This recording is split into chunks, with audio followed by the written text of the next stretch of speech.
Life does not always go as planned. You may be on plan B, C, D, E, F, or G, and that's okay. Life can be beautiful and messy. It doesn't have to be perfect.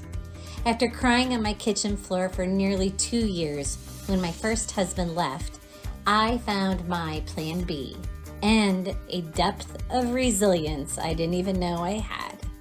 I'm Beth Montpass, life coach.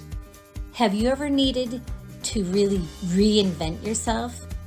I redesigned my life by allowing my feelings, forgiving and accepting myself in the new reality, really surrendering. Plus, connecting with others. We don't have to do it alone. Reframing our negative thoughts and emotions, and by not looking too far down the road. Now, I have an incurable joy and zest for life. My favorite hashtag is, what if it's better? If you're looking for motivation and inspiration with other resilient, fun, successful midlife women, keep listening to the Pain to Power podcast. You'll meet amazing women who dropped being the victim and found victory. Listen in to create a spark in you to navigate this wild ride called life that comes with living full out.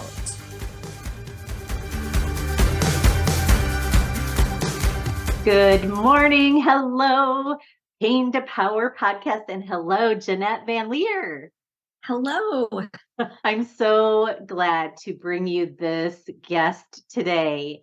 She is a friend. She is a professional. She has supported me in my life. So we get to shine the light on Janette. Let me share with you her bio. Janette has been teaching others how to live their inspired life. Like, my favorite word is inspired. Through coaching and energy work since 2011. She's the creator of the Transformation Code, a powerfully spiritually centered modality that quickly gets to the root and identifies what's holding people hostage from living an abundant life and a fulfilling life. The Transformation Code is something that anyone with the desire can learn and is a powerful tool to have in these challenging times. That's an understatement, Jeanette. Which is why she teaches beginners how to use their tools in their personal life and to help their family and practitioners and coaches how to get greater results with their clients. She has 4 grown children, a supportive husband, and 2 of the cutest grandchildren on the planet. And I know you just moved from one state to another, which is a whole big disruption in your life, just to be with family and for health reasons. So welcome, Jeanette. I can't wait to shine a light on your story. Go ahead and share a little bit about your story. And I love that the topic is so juicy. It's one I don't get to talk about very often, and it's depression and unhealthy relationships. So you start us off by sharing a little bit of your story. Well, before I started my business, probably about 2 years prior to that, I was in a training with my husband that literally was kind of a pivoting point in our life. I had been depressed for probably 22 years. I got married really, and just it came on like wham bam. So my husband's wondering, where was this happy, bubbly person that I married? And depression for me showed up as quick to anger and a need for control. In fact, 10 years into our marriage, he came home early from work before the kids got home and sat me down on the couch and just basically said, if you don't quit wearing the pants, I'm done. I'm out of here. And so that was kind of the starting of finally realizing that, my husband's not one to really express a lot. And so it was kind of just, whoa, I had no idea there was any problem. And so I started working on things, and then we committed to this training, and I found out that the only reason he hadn't asked me for a divorce was because his parents had gotten divorced and he didn't want to put our kids through that. And at this point, we had kids that were struggling with the law, kids that we'd found out, were struggling with drugs, and all my kids were struggling in school. Life was a train wreck. And I knew something had to change, and I had been trying to change for a long, long time. I changed my diet and found that helped some to help me get off the crazy train. And exercise, I always called exercise my Prozac. I tried medication, and that just created a whole bunch of other problems. And at the time that my oldest decided that he was going to go into the Marine Corps, and then he went out and was deployed at the age of 18. He's all of 125 pounds at the age of 18, this tiny little guy out in Afghanistan. And he came home 9 months later with major post-traumatic stress syndrome. And I was really worried that he was going to become a military suicide statistic. And so I really finally started asking questions instead of the why me, and why does life have to be so hard, and why can't my husband be more like this, and why can't my kids be more like that. I finally started asking questions of how. I'm so tired of feeling broken. How can I feel whole? And, when I'm a faith-based person, and when we talk to source, whatever our name is for source, energy with how question, it's a lot easier for him to answer than a why question, because why can be whiny questions, right? Ooh, I And want things to highlight that. Why could be whiny questions. That's so good. Yeah. Why questions can be powerful too. My why questions were pretty whiny. It was, everybody else had a problem but me. And if everybody would just jump on and do my plan, life would orbit greatly. And I started to realize that I was the problem. Wow, that And is the huge. problem that I had was control. The problem that I had was fear. The problem was in this training that my husband and I went to, that I found out he was on the brink of, like, he was just very unhappy. He nicknamed me my ray of the highway in that training. And that was like a big wake up call of, whoa, there's really some things I need to look at here. And I learned that we control from fear. It wasn't who I intended to be, but I was afraid not to be in control. And, that could be a whole nother rabbit hole to go down. But as I progressed on this journey, I realized that as we are in this experience we call life, and it's a roller coaster ride, and it's, it always will be, but it's what we give our power to. And the very bottom line emotions that run everything is fear or love. So anytime we're in despair, shame, self-loathing, not enough, disappointment, all of that has the root of fear. And then we cannot feel joy. We cannot feel contentment. We can't feel passion, gratitude, any of happiness without feeling love. If we're out on a walk in nature, we're feeling joy out there because we just love being in nature. When you look at a new baby and you just feel so much joy, it's because you automatically just love that baby. And so at the very core, we're either in one or two places. And so when fear's coming up and driving not enough, driving discontentment, driving just kind of that blah, yucky, I don't want to get out of bed. It's, if you can dive in and go, what is it I'm really afraid of? What is it that is, what's that one thing that would help me to feel more love? And for me, because I can't change anyone around me, I couldn't change my children, I couldn't change my husband, I could only change me. I got to go to the source of love. And as I connected to my higher power's pure love, that is there no matter what, that is there, that is pure and non-conditional, because there really is no such thing as unconditional love. You either have love or you have conditions. And the God I believed in for a long time was a very conditional, rigid, my way or the highway kind of God. And as I shifted that and realized that he's a very purely loving, just willing to walk with me, how I am, where I am, and just wants to cheerlead and support. Never shame, never shake that finger or shit on me.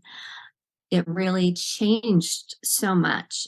And that was kind of the turning point for me. Well, that is such an inspiring way to view a life that wasn't going the way you wanted it to. You first realized you can't change anybody else, you're changing you.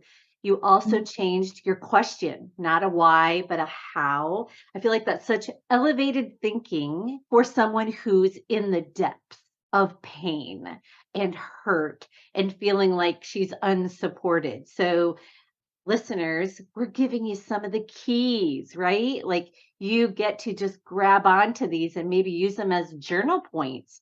I wrote down, what is it that I'm really afraid of? That you said that would be such a good, juicy journaling point. And then what would make me feel more love? I mean, even going out on a walk and contemplating, praying into, meditating on that question. So we're giving you some of the beautiful keys, and I love, Jeanette, that you are for the people and for coaches and practitioners. I feel like that's one of the big differences is that you feel like we can all support ourselves in our own families, and we don't have to be life coaches or healers to really get a lot out of your work. Yes. There are times, so many times people just, because of the shame and the vulnerability, they want to fix themselves. And we can't always see the forest for the trees. There's times when we need to talk with someone that we can trust and that has the ability to dive in and get to the root of what's really going on because they can see things that we can't see. Mm. As things started to change for me, as I down and I just said, I'm so tired of feeling broken. How can I feel whole?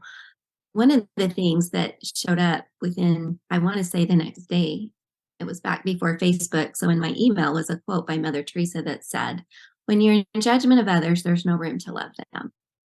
And that was a ding, ding, ding. Like that was a coaching moment of, oh my gosh, you're in so much judgment of yourself, and whatever you're filled with is going to be coming out of you. And so all this judgment that your family's feeling from you because you're judging yourself so harshly is really keeping the love out of your marriage, out of your family. And my kids complained. He says, Mom, it doesn't matter what we do. It's never good enough for you. And so you can start hearing, when you're open and asking, you can start hearing just the little things that people are saying, and you can go ding, ding, ding. Okay, that's a nugget. It's painful. It's very painful, but that's also can be that pivoting moment when you ask the question, okay, I'm seeing this pain, I'm seeing how it's playing out. What can I do differently? I'm going to shut. The sun just barely came out and I'm Well, I blind in love my face. I love what you're sharing around, the kids feeling like, "Mom, it's never enough, whatever I'm doing." One of the topics you and I have talked about is tattoos, and my kids are covered in these tattoos, and the more I resisted it, the more I had my own beliefs that it was gonna keep them from getting good jobs, and it meant something about their life. Then the more both my boys have these full-on sleeves, it's almost funny now when I think about it. And I know you and I have talked about, I think you have one of your kids does tattoos, so she's an artist. So you have been able to leave judgment, leave that, that's what I was doing to my kids, was judging what they were doing to their bodies. Mhm. You've left judgment, and how do you see tattoos as love? That's probably a question you haven't been asked. No, I haven't. Well, it's interesting because as my daughter told me that she wanted to be a tattoo artist, the really funny crack up thing is there was a day when I told my kids, especially my boys. So I have three boys, and then my youngest is a girl. I said, if you ever come home with tattoos and earrings, you're going to have to find a new address. Wow. And so, your kids show up perfectly for the things that you need to overcome and the limiting beliefs, the false beliefs you need to let go of. And And I, like you, and my daughter wanted to be a tattoo artist, and I found out she had 4 tattoos I didn't even know about. I was worried. It's like, okay, what is her son, when he starts school, will people automatically judge her and not allow kids to play with her son? Was one of my big fears. Things like that. And she's not only has, arm tattoos, but her hands and even her knuckles are tattooed. So like there's no hiding it. There's no putting on a long sleeve shirt and covering it up. And it's been amazing to me because she's a very bubbly, sweet person, and she's a very beautiful, beautiful girl. And it my all my fears were just fears. Yeah. They have not affected her. Her son plays with kids and is just as well adjusted as any other kid. And it's that programming that we can get programmed with and allow to, and then we want to control. So my kids have shown up as the best teachers to help me overcome everything that I thought was true that was not. Yeah. Well, me too. And I'm even contemplating getting a tattoo myself. I know, So a great tattoo artist. yeah, that's right. That's right. So your pain has it's shown up in a lot of different ways when you were in your marriage, in your mothering, in your career, I imagine. Was there a point where it just was this light bulb moment? Sounds like possibly this training that you went to that you feel like, ooh, what I'm focusing on is what I'm getting. So I was focusing on fear and now I get to focus on love. What advice do you have for people that possibly aren't as far along as you are? They're still pretty committed to their pain and to their fear. Honestly, when you know that when fear is running your life, especially if you're having a lot of anxiety, you're always what ifing, what if this happens? What if that happens? If you are feeling paralyzed from doing something, you really need to reach out, whether it's a counselor, a coach, whatever feels right to you, and help someone start helping you process through things and shifting the limiting beliefs that are not working so that you can get aligned with beliefs that are aligned with your principles that can help you move forward. Because in the work that I do, when I can help someone see how they're sabotaging and understand why that's happening at the very root and the pain that it's causing, and help them connected to what they really want, and then Mm. find the new thought, the new belief that is a truth that then creates empowering emotions, because your beliefs create your thoughts. And then your thoughts create emotions that either empower you or disempower you, which means you're either motivated or unmotivated. And so if you can find a belief that creates a thought, that creates an emotion that ideally is rooted in love versus fear, that then motivates you to take an action that then can get you results you want, you'll have a greater ability to create what you do want in your life versus sitting there and spinning and keep getting the same, it's that insanity, right? Doing the same things, hoping for a different result. I love your morning routine. You really take it seriously of getting yourself set up for a beautiful day. Whether it's sharing what you say, how you do it. I know you do some of the things in the shower, so it's not like it takes like this extra whole, amount of time, because that's usually what people say is, I don't have time. I'm running out the door. Will you share a bit about how you get yourself grounded? I just love some of the tools that you share. Yes. And I first want to say that we can get this idea that someday we're going to arrive. Someday I'm going to figure it out. I'm never going to be fear and I'm always going to be loving. And it's just not realistic. That's when we set ourselves up for failure. And so, 5 days out of 7, I wake up with some fear that I get to work through. And steps that I have found um, for that. In fact, Beth, if it works. I'm happy to share my free video that actually walks people through these steps. Yes, Um, absolutely.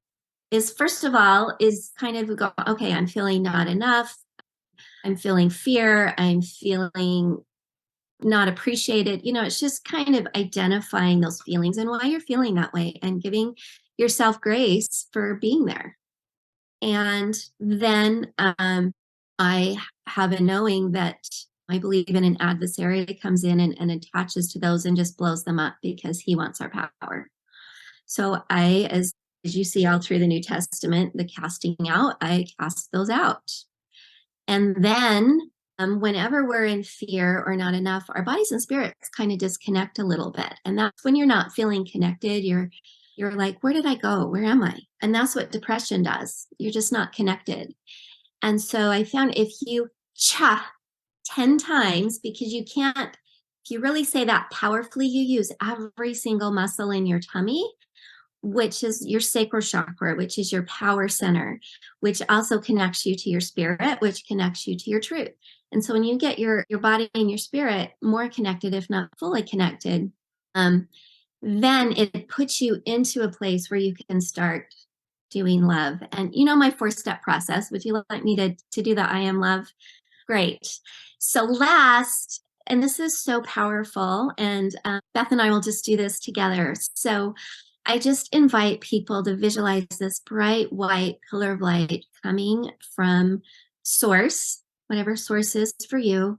And this source is full of knowledge and wisdom of your divine plan, your gifts, what it is you're on this earth to do, and the steps.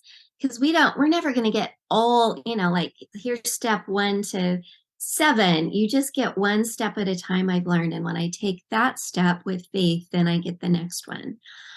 So it's just kind of tuning into that energy and that pure love.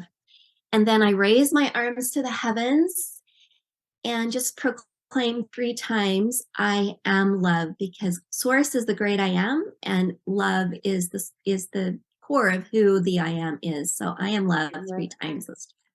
I am love. Love. I am love.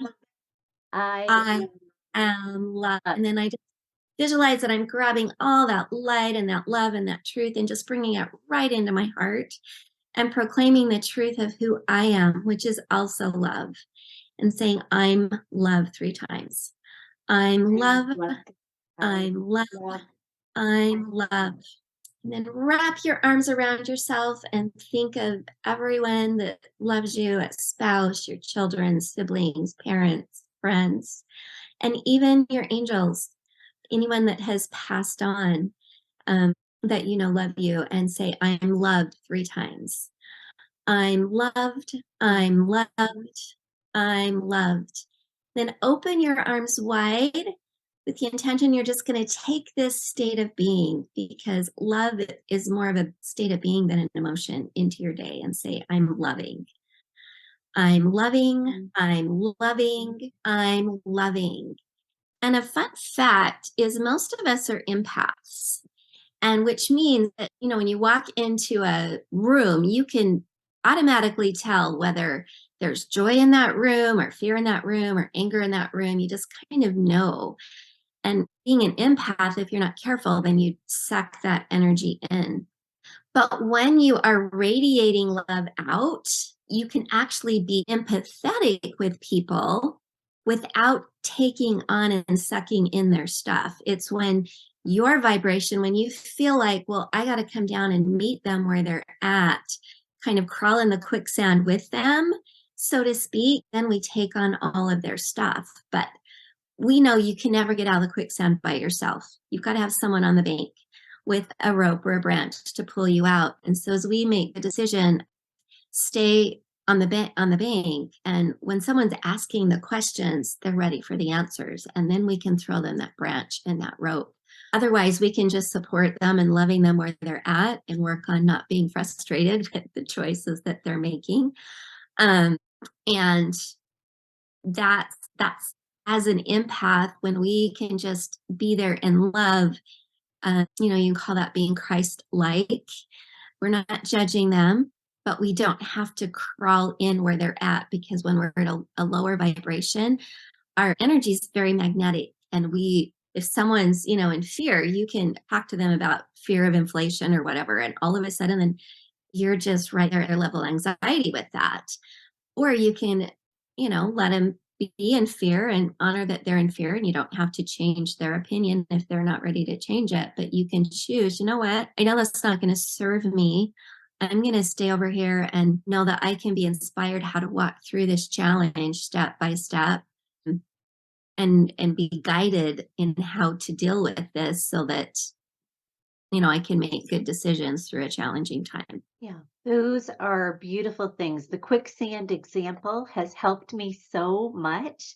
When my kids come to me with, oh, this about their job or this about their partner, and I literally visualize myself staying on the bank, knowing that I will be no good to them, or with my clients, I'll be no good to them if I can jump in with them. So I thank you for sharing that.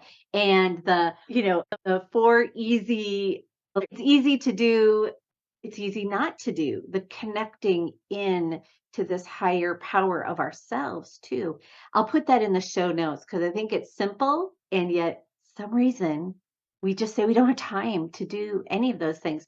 One thing that has fascinated me about your work is that often you can work on a loved one through me. We've talked about one of my kids, or we've talked about my husband or my mother. And can you share, mostly I want you to share from a place that if a parent is listening right now and they want to support someone that they love, how they themselves can come to you and do work, and it's not like the child or the spouse has to be the one that is showing up with you. Is that a mucky question to ask? No, there's really two things I feel like you're asking me that happen. First of all, I can give you more understanding about, like if a wife is wanting to control, maybe her husband's not showing up the way that she wants them to, and it's creating feelings in her, I can help her understand why her husband's showing that, what's driving that. Because I love Stephen Covey's quote, seek to understand and then be understood.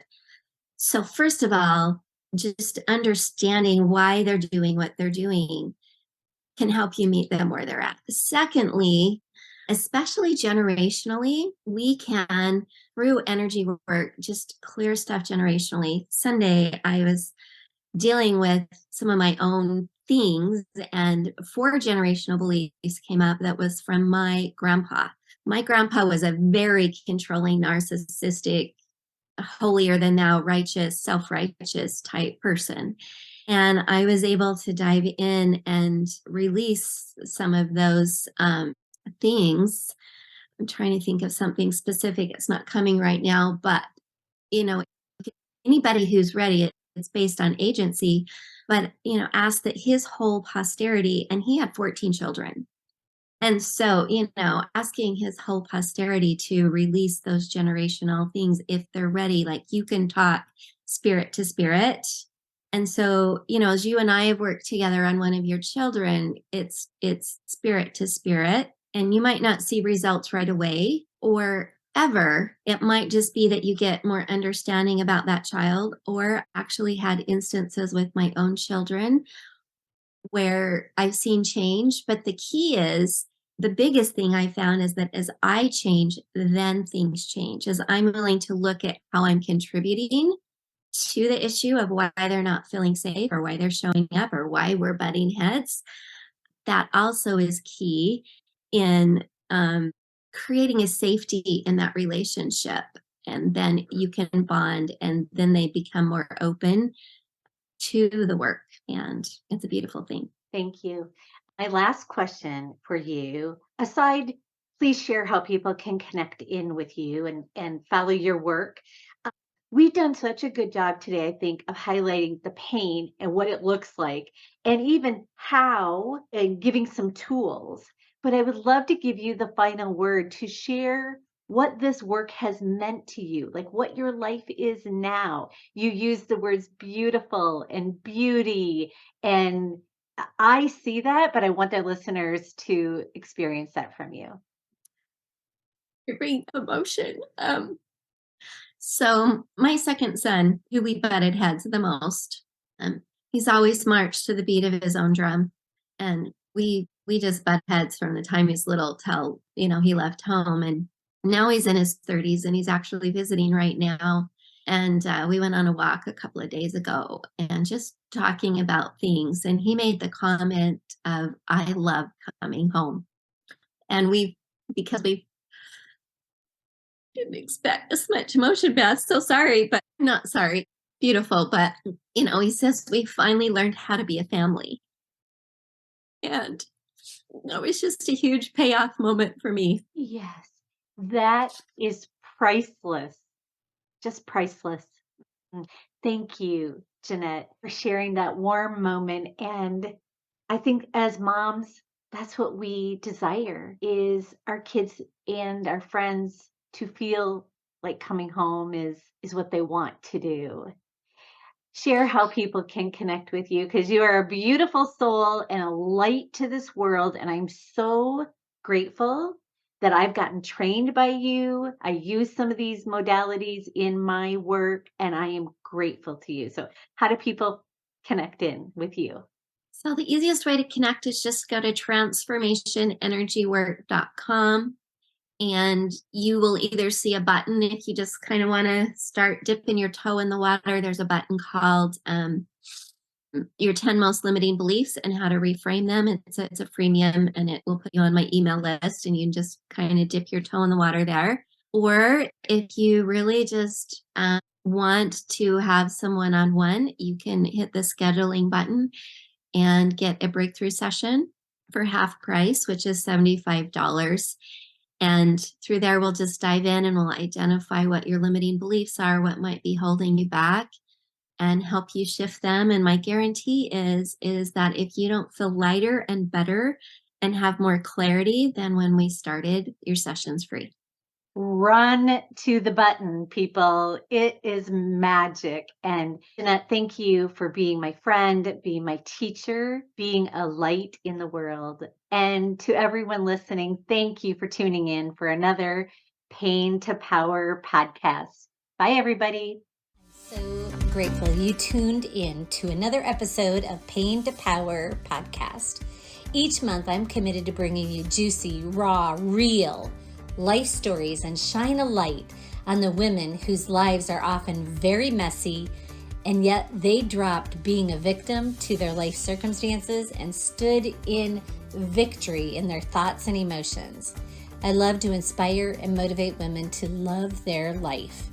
If you want to receive more inspiration, come play in my private Facebook group called Best Life Tribe for inspiration on the daily, or join my email list for connections, strategies, and tips. Join at bethmontpass.com. I am a certified coach, trainer, and speaker.